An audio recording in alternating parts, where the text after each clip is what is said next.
The site operated much like eBay. It allowed users to buy and sell illegal drugs, guns, and even hire hitmen. The Silk Road was set up to be completely anonymous, hidden from law enforcement efforts. Grew to become the biggest illegal drug market on the internet. The FBI spent 2 years trying to find the man behind the site. Dread Pirate Roberts. Dread Pirate Roberts. Dread Pirate Roberts. Dread Pirate Roberts. Dread Pirate Roberts could face life in prison. Well, he created this online marketplace. It involves a little-known part of the internet known as the dark web and a website called the Silk Road.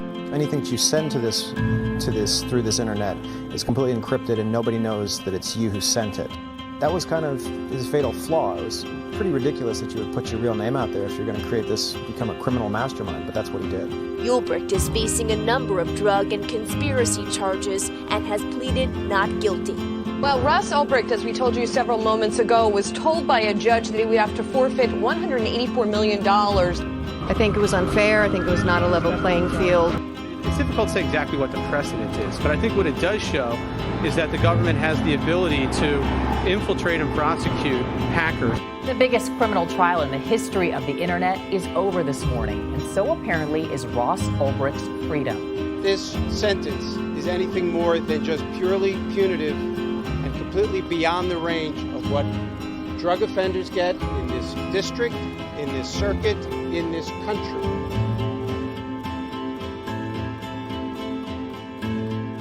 Hello and welcome to the very first episode of My Passion Case. I am your host, Bill Huffman, and this week's guest is Justin from the Generation Y podcast. And we are going to discuss a very interesting case, one that I think you will find very intriguing, and whether or not you decide if the punishment fit the crime. So let's jump into my conversation with Justin, and just a reminder, this will be a weekly interview show every Monday. Joining me this week is Justin from Generation Y, one of the most popular true crime podcasts in the industry, and I am very lucky to be joined this week by Justin. So thanks for joining me, Justin. How you doing this week? Hey, how you doing tonight? I'm not doing too bad. I feel very happy to have you on the show and very lucky at the same time. You know, welcome to My Passion Case. This is where I ask, what is your passion case, or what did you choose to discuss this week? I always like cases that give some sort of commentary on society. We had spoken briefly once before, and you talked about you were into the old punk rock scenes. Yeah, absolutely. Yeah. And you know, something that was very popular in the old punk rock genre is the DIY, do it yourself. The zine. Yeah. You know, if you want it, then you make it happen. You know, you build it, they will come. And being in the Midwest, I mean, there was no scene here. You had to do it yourself. And I think this story is the ultimate in the do-it-yourself phenomena and the most punk rock thing somebody could probably do to society. Yeah, I mean, if this could have been a chapter, if the Anarchist's Cookbook was out nowadays, that would be a chapter on this case, I believe. So we're talking about the Silk Road website on the dark web. On the dark web. The Silk Road with Dread Pirate Roberts. Mr. Ross Ulbricht. Yeah, Ross. So, what is it about the case that fascinates you the most? Because I find this case to be extremely fascinating from, you know, just the whole origin of it. Just the fact that he was able to do it, the fact that there was a dark web where he could pull it off, the fact that he made a ton of money off of this, and that law enforcement, you know, all of law enforcement's, you know, men couldn't get him shut down for so long because of the aspects of it.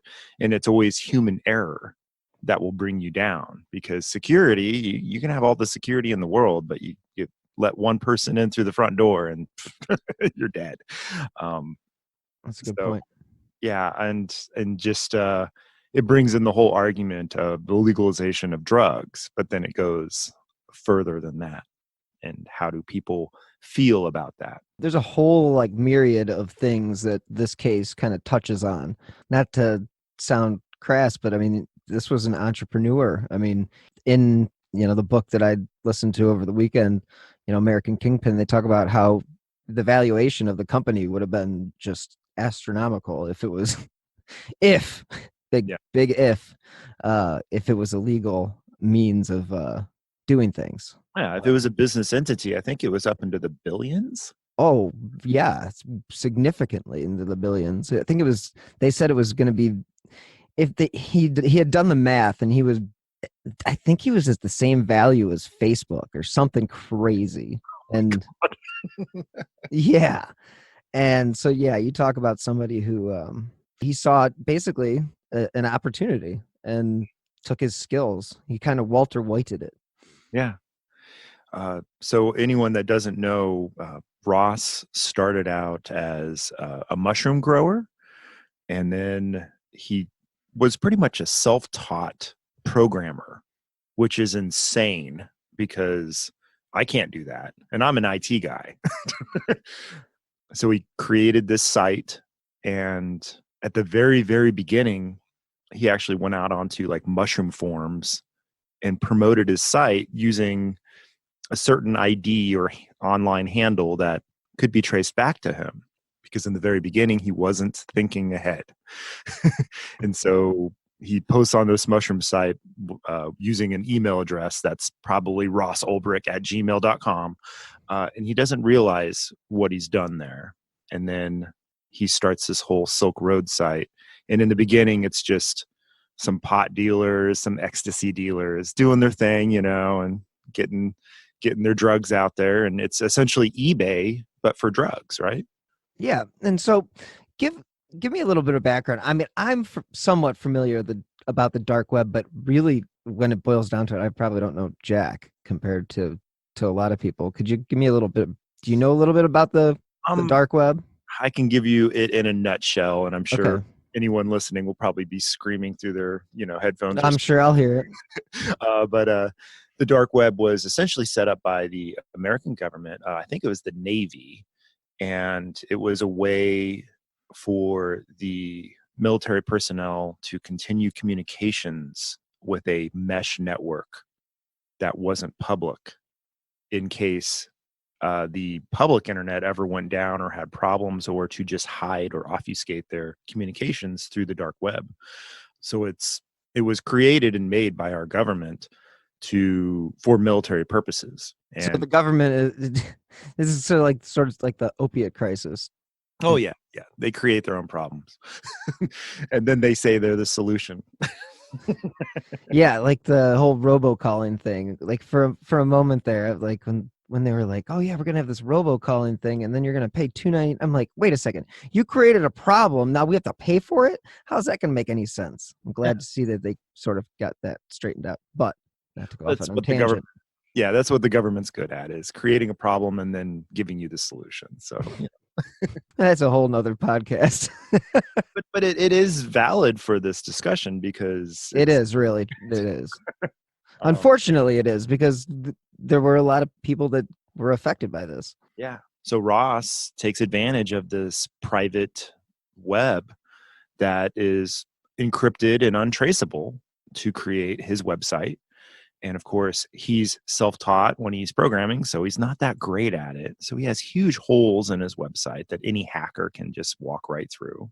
And then he starts getting bigger and bigger, right? I mean, it just takes off. It's like Field of Dreams. If you build it, they will come. And I think that is like the truest expression that you could apply to this type of thing. And especially when you have drugs. I mean, drugs on the web. That I think is, the whole dark web and the way that these drugs would have been purchased. I found, listening to the book, that became almost the most difficult aspect of the dark web was acquiring Bitcoins and how you actually would use those items to purchase these drugs. I interviewed a guy on my peripheral who was just some random dude up in, like Michigan or Montana or something. And he started buying and using from the Silk Road.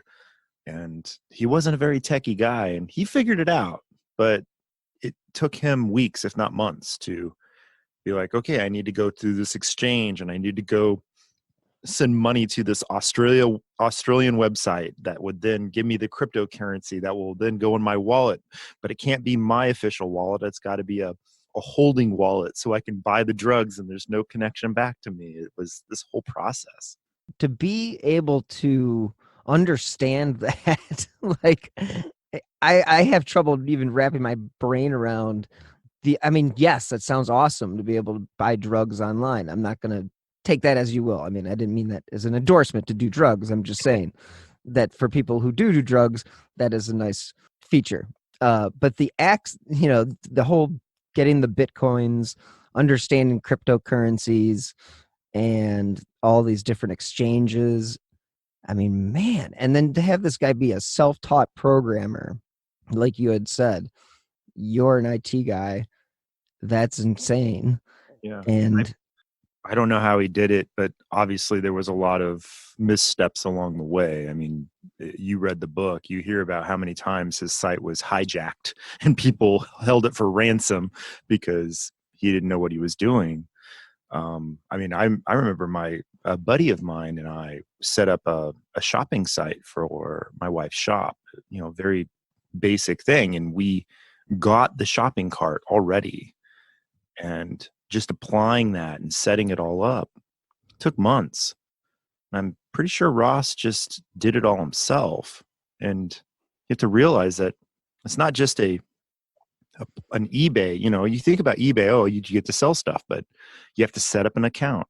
You have to set up the wallet, or how to pay and how to accept. You have to set up a rating system. I mean, they had rating systems where you could review the buyers and sellers. You kind of need that if you're going to be buying drugs from the dark web. I'm just going to say, if there's any site that needs a rating system, that's probably the one. Well, I mean, talk about free market. This is the only time we've actually seen a free market or black market, essentially, that is completely self-regulated. You have a good product, more people will buy it, and you don't get to bully out the little guy. The little guy might have a good product too. So this was like a perfect example of a free market and how it would work. Yeah, it's kind of like the third or fourth season of The Wire, where they legalize drugs, and that was my favorite season. It's a fabulous season. I think that's the season with the kids, I think, but maybe I don't know. Every season's great, but nonetheless. So I got a question for you. Yeah, shoot. I was when he's got drugs on the when he has drugs on the website, it's fine. It's like, okay, yeah, they're selling, pot and whatever. And then they start selling heroin. Are you okay with them selling heroin? No, so this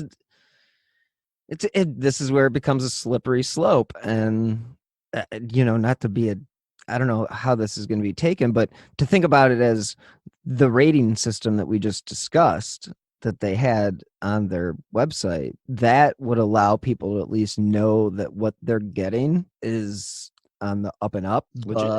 I'm kind of under the belief that if you legalize everything, I feel like drugs like heroin should be not purchased, but should be more medicinally given, where you go and kind of have like a community injection. There's European cities that do this, but safe needles and that type of thing. I don't know. Okay, so then when they started selling guns on the website, how do you feel about that? Yeah, now we're whereas my personal thing about drugs, that's fine. And then you take it this next step. Where I'm already hesitant with heroin, and now we're going into guns that you don't know what those guns are being purchased for, or who or whom is buying those guns. Because you could literally be supplying terrorists or domestic terrorists with the means to commit some kind of terroristic act. And that, Oh gosh, it's like free marketplace, free system. I mean, I get it. He didn't seem to. I mean, it sounded like in the book he thought about it for a day and he was like, whatever, it's fine. And then they started selling poisons on the site. Yeah, that's when Cyanide became available on the site. And then, unfortunately, I can't understand why you would have to have cyanide other than to poison somebody. Yeah. So that's my opinion. Is it's like if you're selling something, we all have the, I guess, authority or right to ingest into our own body whatever we want, but we do not have the right to do harm onto others.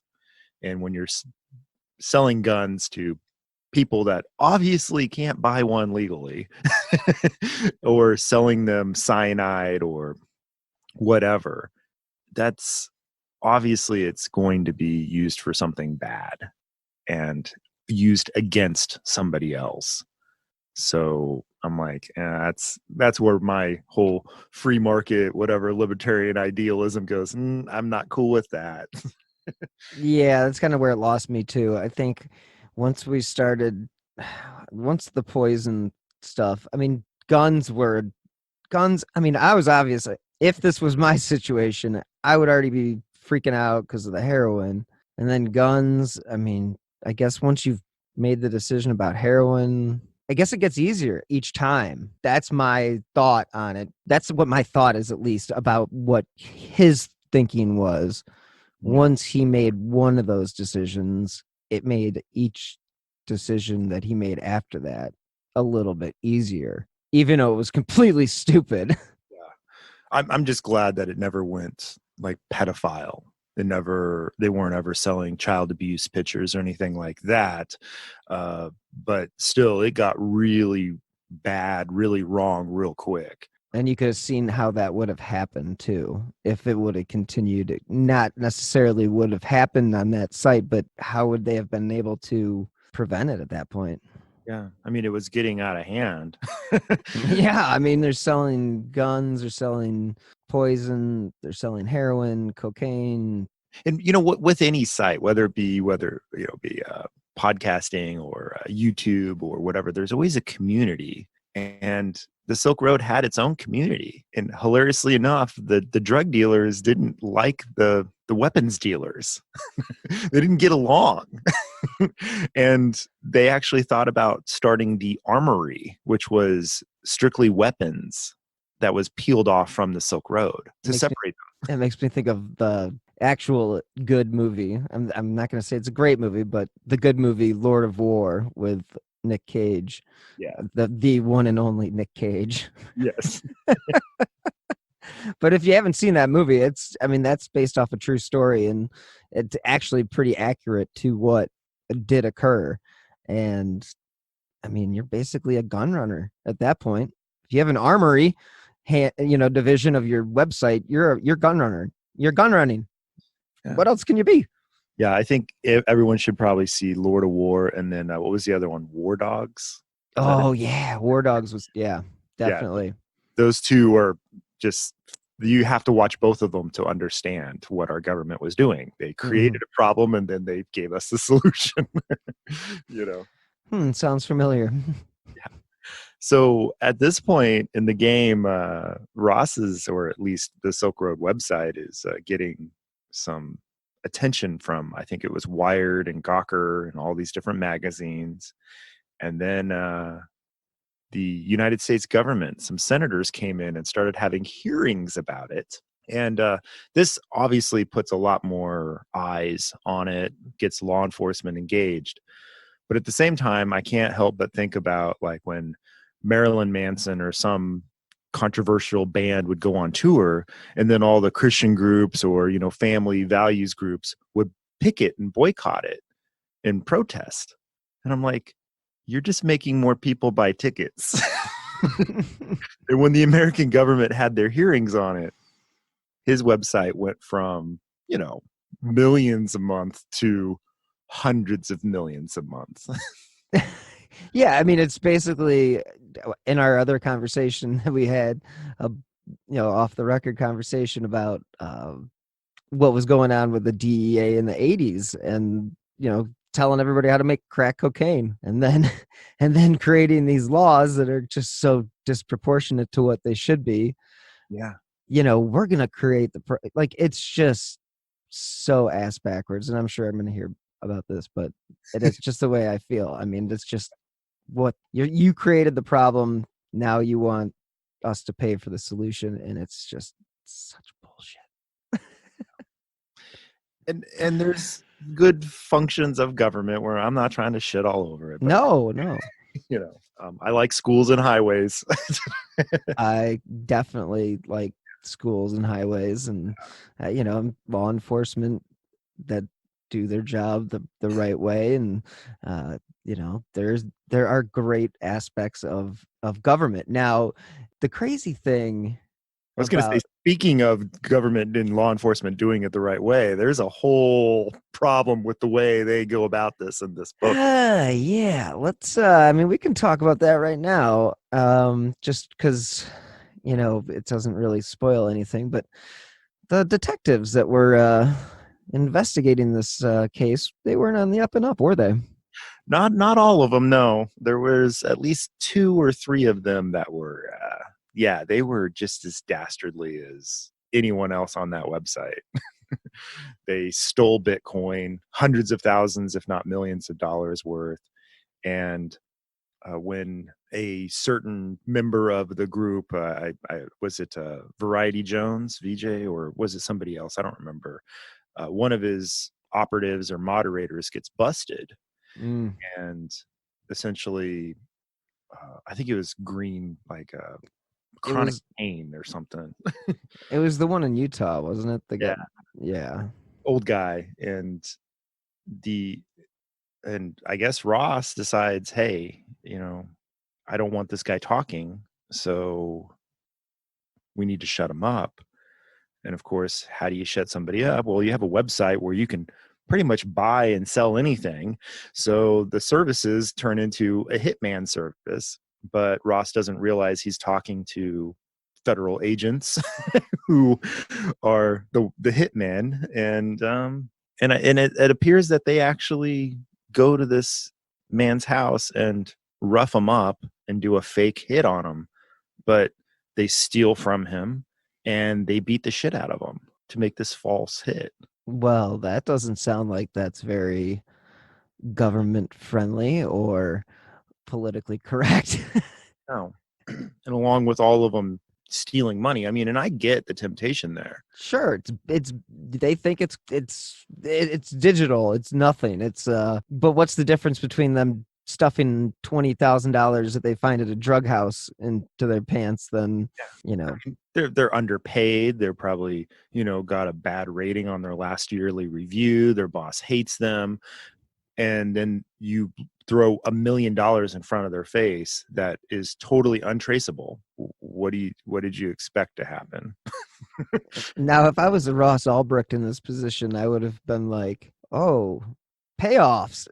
Yeah, just bribing people left and right. That's basically what he ended up doing. You mentioned it before about him not knowing what he was doing about programming and his site being taken over. He had to pay ransoms to a number of different hackers, right? Isn't that?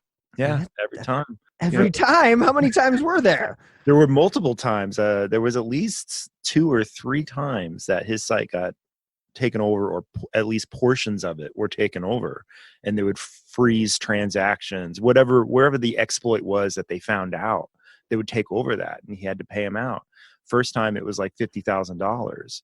Second time it was more, and it's just like, oh my gosh, dude. Now, is this the part when he was in Vietnam and he was just sitting in like the web cafe and just watching his money just disappear? He's like, oh shit! Like, I can't even imagine. I just can't imagine. And the one thing about that book, which I'll put the author's name in the notes and stuff, and link to the website because it's a great book if anybody hasn't read it. It really does detail and show you kind of the side of I don't know. What did you think about it? I thought it was fairly balanced. Impartial. Yeah, not Yeah. impartial, but impartial. No, because you have good cops in there. You have good investigators. It really makes them shine. The guys that are on the hunt. And then you have Ross, who it really gets into his head and his motivations. But it shows the bad on both sides, and at least, however you want to interpret it, the good, at least on the law enforcement side. I don't know if you think there's any good on Ross's side or not, but some people do. Yeah, I mean, if you believe in free market and free marketplaces, then you're definitely going to be in his corner. Obviously, you're going to have to make some sacrifices as far as what you may or may not think is on the up and up. But I think the whole building of the website, the creation of the rating system, the creation of he recruited drug dealers basically in like a matter of a weekend. He had stuff on the website people were selling from all over the world. And this wasn't just like something that you were getting from, you weren't emailing your buddy and saying, hey, grab me a sack of weed. You were basically talking to some guy in Amsterdam or Russia or whatever, and getting ecstasy, anything from ecstasy to heroin to guns. And now, did they offer hitman services, or did he actually put it out there that he did, didn't he? He put it out there that he was looking to get. Yeah. He put it out there, and they didn't offer hitman services to my knowledge. Right. But again, it was just a matter of time. It's just, this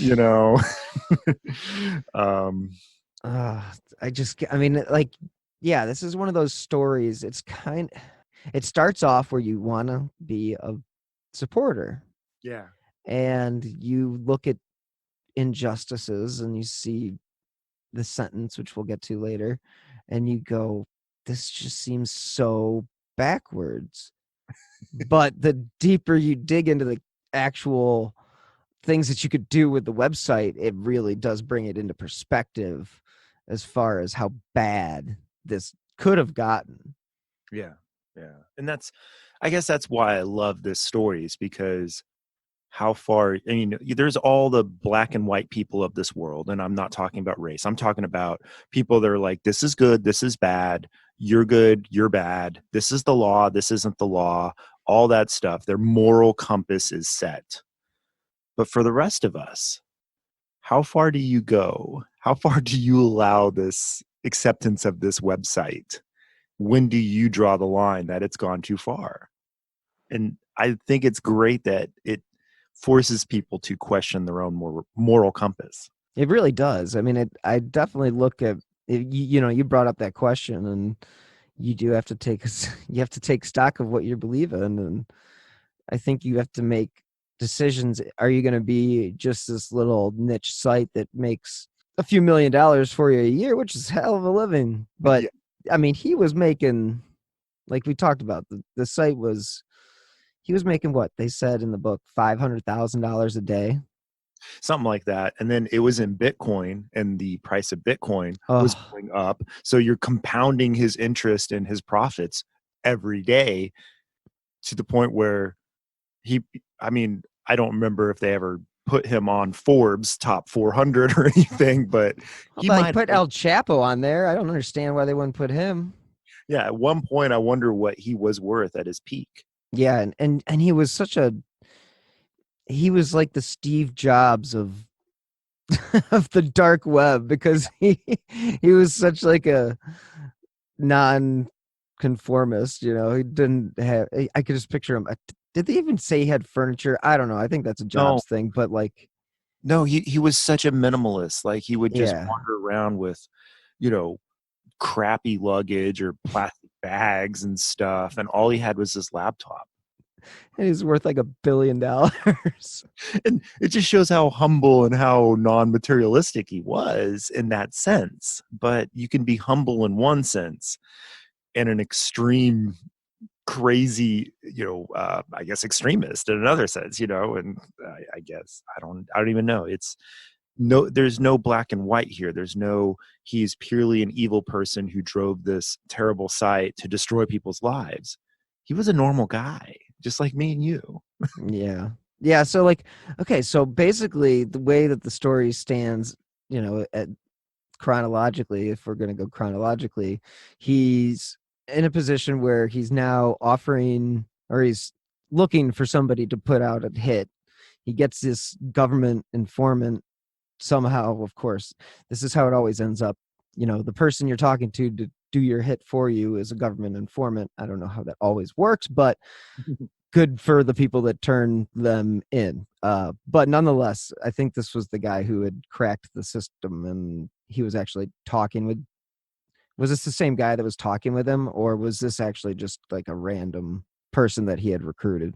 I think it was actually, because at this point, so many people from the site had been busted that their accounts were being managed by law enforcement at this point. Okay. So I think it was one of his confidants that their account was literally a law enforcement officer. And so when he reached out, it was literally law enforcement that replied. That's my understanding of it. Yeah. It's now, when was it that the law enforcement actually got the ability? Was it when they busted the guy in Utah that they were able to get the server information? And yeah, the guy in Utah was an admin, but they had busted multiple people, just regular users, through just drug busts. Right. And then if law enforcement was able to connect the dots and be like, oh, this guy was selling on Silk Road, that's why he was shipping so many things, then they would use their warrants to confiscate their computers, or they would just use their leverage of, we will bust you to the umpteenth degree unless you give us your log on to the Silk Road. So there were hundreds of people that were busted just by local law enforcement. So they had eyes on the forums. They had eyes on all this stuff. But it wasn't until that one guy got busted, the Utah guy, that they got access to direct messages, because he had an admin account. So when you're on eBay and some seller pisses you off and you write to eBay on that private message thing saying, hey, this guy didn't do what he was said he was going to do, or I have a problem. Well, that guy had one of those customer service admin accounts. So they got access to all of those direct messages. Okay, hey, that's better customer service than any cable company out there. So hey, at least they're supplying that for the user. And they got a direct line to the Dread Pirate Roberts. So. The Dread Pirate Roberts. And where does Dread Pirate Roberts hail from, the name? Oh, that was the Princess Bride. And I forgot the actor's name, but it was my name is Antoyo, you killed my father, prepare to die guy. He's the guy from Homeland. Yeah. Like now he's like this cool, suave old dude. So, but back in Princess Bride, the Dread Pirate was this ragtag group, but it's a name that anyone can hold. So if you are the Dread Pirate Roberts, you reign for how long. So it's an idea, not a person. And that's a little reference to Batman there. You can't fight an idea. Right. There's always going to be somebody that's going to take its place, or take the place of the idea. And now Ross had wanted, or they created the whole idea of Dread Pirate Roberts with the idea of eventually not being involved, right? I mean, he didn't intend to do this forever, but he did intend to pass it along, I'm assuming. And just imagine if he would have passed it along just a week before, a month before he got busted.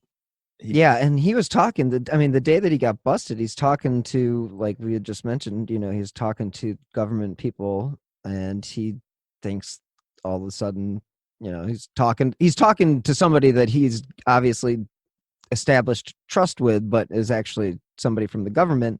And they had been able to trace him to the library, I think it was in San Francisco, the San Francisco Public Library. And I think that's where they had the sting operation basically set up. And That was such a cool idea. I have to give props to the government on that one. Yeah, I mean, I don't know if it was overly dramatized or what, but the idea that they would be talking to him. Now, the reason being that he had created it, and did they know this? Is this why they did it? Because he had created an encryption tool that if he shut the laptop, there was no way that you could have gotten access. That was very common back then. In fact, I worked for Sprint or Embark, whatever the company was called at the time, where all the laptops were encrypted. And we had to have the master encryption key. If I ever needed to save your data and back it up, I had to have that encryption key. Without it, I can't get access to any of your stuff. So, okay, yeah, keep going. So essentially with Ross, as soon as he, they messaged him and said, hey, we need your help. And then as soon as he started communicating with them, they were like, we know where he is. We know he's at the library and we know he's online because he's chatting with us. So his laptop's open.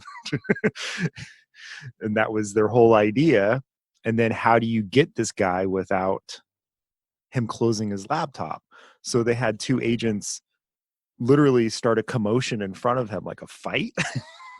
And as soon as he looked up, because he was distracted, another agent was standing behind him and grabbed his laptop, took it away from him. Yeah, Ross had been he was one of those people that was very cognizant of his surroundings. And I believe at least the way the book tells the story is that the agent, I think it was a woman who sat at the table that he was at, and he thought, like, he did his assessment and thought she was not a security risk, yet she was the one that when he turned around, she snatched the laptop and things weren't going his direction anymore.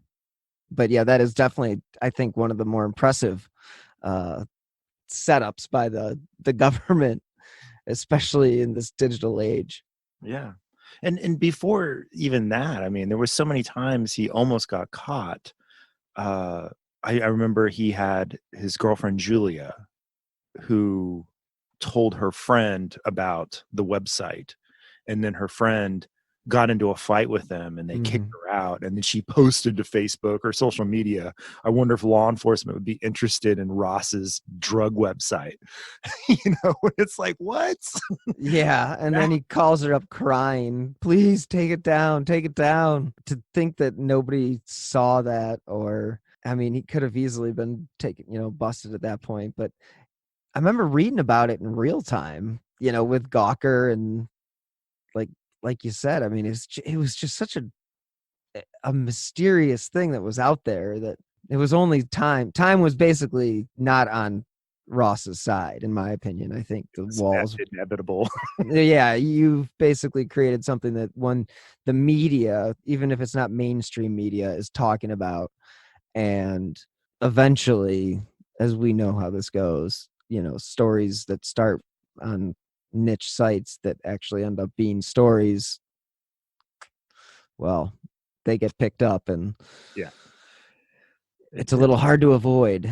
Yeah, I mean, when the government's having hearings about it, when all these things are being publicized, and then you have was it New Zealand or Australia where the kid took a drug and jumped out the window of the hotel? Oh gosh, I forget where it was, but they, what was it, like they took six tabs of acid, each kid took one, and one kid freaked out and jumped off a roof. And all that makes me think of is, it's terrible because it's true, but it does make me think of Reefer Madness, when the guy hits the joint and proceeds to kill the people in the apartment and jump out the window. And so this is like one of the main things they're charging, they're going to use against Ross, is the death of this kid. But somebody else bought the drugs from the site. That drug somehow got into the hands of these kids at this party at this hotel. And then this one kid takes it and freaks out and jumps out the window to his own death. It's a horrible situation, and I can't imagine how bad it is for the parents. But it's like, how culpable is Ross in this? Well, that brings up a very interesting question, because when people die from drinking too much at a fraternity house, like what's been going on lately, or goes on every year, but if somebody, the liquor company or the beer company or whatever they were drinking, they're not held liable. Or even guns, the gun Oh, don't manufacturers even, aren't- yeah. but Ross created a website. So imagine the founder of eBay is now going to be held responsible because some seller on his website sold something to somebody who then gave it to somebody else who then died from it. Yeah. At that point, when you put it in eBay terms, it's like, holy shit, like that doesn't, it's like, okay, he created the site, but it's all these other people that use the site. And I guess without Ross, the site wouldn't exist. But Yeah. It's sort of like cut off the head of the snake and it will go away. But I don't believe that. I'm pretty confident there's like Silk Road 2.0 and there's there's probably many places that you can still do this. Yeah. But that brings us to he gets arrested and they bring him in and they have this big trial. They put him in, I think they took him to the Manhattan Correctional Center, which is like the same exact place that El Chapo was located, and Jeffrey Epstein as well. They're treating him like a drug czar. Yeah, exactly. They're treating him like he's the head of the cartel. How do you feel about that? It's always one of those situations where we have law enforcement's response, which up until this point, I'm okay with most of the investigation. I'm okay with the way they arrested him. I'm not okay with the guys that were skimming off the top or doing the fake assassination. But at this point, it's like, you see some guy, you see some white guy who might have killed his wife, and you have two investigators walk up to his front door and knock. But then you have some guy who's selling loose cigarettes out there and he's trampled by three officers and strangled. The response is never consistent. It's never what you would expect. And with Ross, he's a programmer. At the end of the day, that's kind of what he was. And sure, he might have hired some hitmen to kill somebody. I've done so many stories on the Generation Y where husbands or wives have hired hitmen to kill their spouses. They're arrested, maybe there's a gun drawn, maybe there isn't. This seems a little over the top, but then again, the cops don't know what they're dealing with. This guy has millions, if not billions of dollars. He could have a small army following him around. We don't know, but apparently he doesn't. So I think it's a little bit of an overreaction, and definitely what they end up charging him with. I'm thinking, geez, you just wanted to make an example out of him. Yeah, I definitely think that it's one of those we're going to make an example out of you, and the punishment is going to be so severe that it's not going to fit the crime. Because what ends up happening is, in my opinion, not the way. How old is Ross at this time? He was 29 or something. And we're not talking about some big, we're not talking about some terrorist. We're not talking about some muscle-bound hitman. We're talking about a 29-year-old average-looking white dude. I think that when they found out who he was, I have to think that they were shocked at who this person was. Yeah, they don't talk about any profilers profiling him or anything. They're just going after the Dread Pirate Roberts. And with the namesake, with the website and all the nefarious things going on, you probably imagine a walking nightmare. And then you get Ross. It's just like, oh, he's just a person. He's just a man, just like anyone else, whatever. And so they charge him with this like cartel crimes and like cartel trafficking and stuff. And then they use the hitman job, and they use the kid that jumped out the window. They use all these other things as like examples. But if you actually charged him with the hitman job, if you actually charged him with, say, conspiracy to sell drugs that led to a death, he could have fought those charges legally. He couldn't fight these cartel drug trafficking charges at all. He had no defense for that. Yeah. I mean, so what do you think about the sentence? It was like 2 life sentences plus 40 years or something. Without the possibility of parole. Yeah. Without the possibility of parole and without the possibility of any sort of defense. Like, his legal team had zero defense because everything they tried to bring up was shot down by the judges and prosecutors. I don't even know if he got any kind of appeals since then. Yeah, I mean, there's a freeross.org, website. Obviously there's plenty of people that support him, but I mean, I guess that's where I don't know how depending on the day, I'm like, nah, dude, that guy should probably get like 10 or 15 years. And that's it.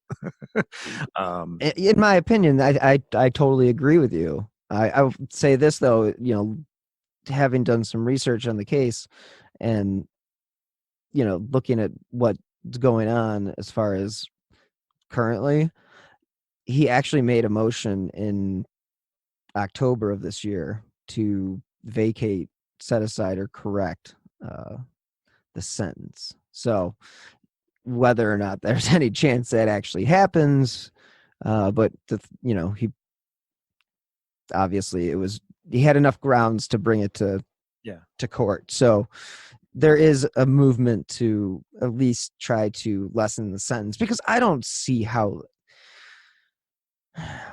Yes, okay, like you had mentioned before, people hire hitmen. Women, we have seen cases on Dateline, 48 Hours, you name the show, of people hiring hitmen, doing the fake hit, and getting 15 years. Yeah, and that's how I came up with that number, is that's the average of the you hire a hitman to kill somebody, you're going to probably do about 15 years. And the one crazy thing about the sentence, well, there's a number of crazy things about the sentence, but the thing that stands out is they're all non-violent offenses, and they didn't even charge him with any type of hit or, because there was nothing they could link. I don't know. They couldn't link him to any actual murder. So I just find it completely such an overreach as far as making an example of somebody. But yeah, I mean, with that kid that jumped out the window, who was the other guy that gave him the hit of acid or whatever it was? Why isn't he held responsible? He's the one that had possession of the drug that gave it to his friend. Normally, that's who we'd hold responsible, or we would hold the dealer responsible if even, which they rarely do that. We just charge dealers with dealing drugs. We rarely charge them with the death of one of their users. I mean, that doesn't happen. And so to charge Ross with all this stuff and try to link this heartfelt story of this tragedy of this boy dying into it, it's like, come on. Thank you so much again to Justin from the Generation Y podcast for joining me this week, and for you for tuning into this week's show. I will be dropping new episodes every Monday wherever you get your favorite podcasts. If you enjoy this independently produced podcast, you can always help support the show with my website, whokilledamymihalovic.com, by clicking on the donate button, or via the Venmo app with my username @BillHuffman3. If you do enjoy this podcast, please subscribe wherever you do get your podcasts. And if you get a chance, please leave a 5-star review, or don't. But I do appreciate you guys tuning in. And again, this is going to be a weekly show. And until next week, please be safe.